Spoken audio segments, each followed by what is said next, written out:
నమస్తే పిల్లలు. ఈ వీడియోలో మనం 4 అక్షరాల గణముల గురించి నేర్చుకుందాం. నగనం మీద లఘువు అయితే నలము. నగనం అంటే 3 లఘువులు ఉంటే నగనం అని చెప్పుకున్నాం కదా. ఆ నగనం మీద అంటే తర్వాత, నగనం తర్వాత లఘువు అయితే అంటే 3 లఘువుల తర్వాత 4వదిగా లఘువు అయితే అది నలము. లఘువుని లా అంటాం కదా, కాబట్టి నలము అని రాసుకున్నాం. నగనం మీద గురువు అయితే నగము.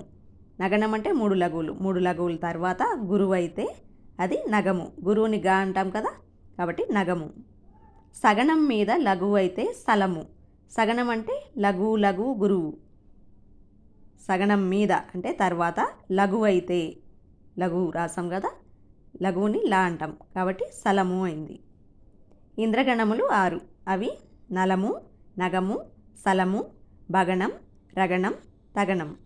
నలముకి 4 లఘువులు ఉంటాయి. నగముకి 3 లఘువులు, 1 గురువు ఉంటుంది. సలముకి 2 లఘువులు, 1 గురువు, 1 లఘువు ఉంటుంది.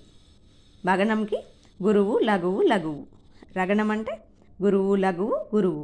తగణం అంటే గురువు, లఘువు. సూర్యగణములు 2 రకాలు. 1 నాగణము, 2 హాగణము.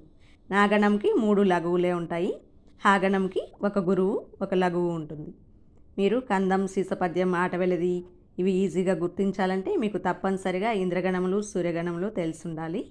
ఛానల్ని సబ్స్క్రైబ్ చేసి పెట్టుకోండి పిల్లలు. ధన్యవాదములు.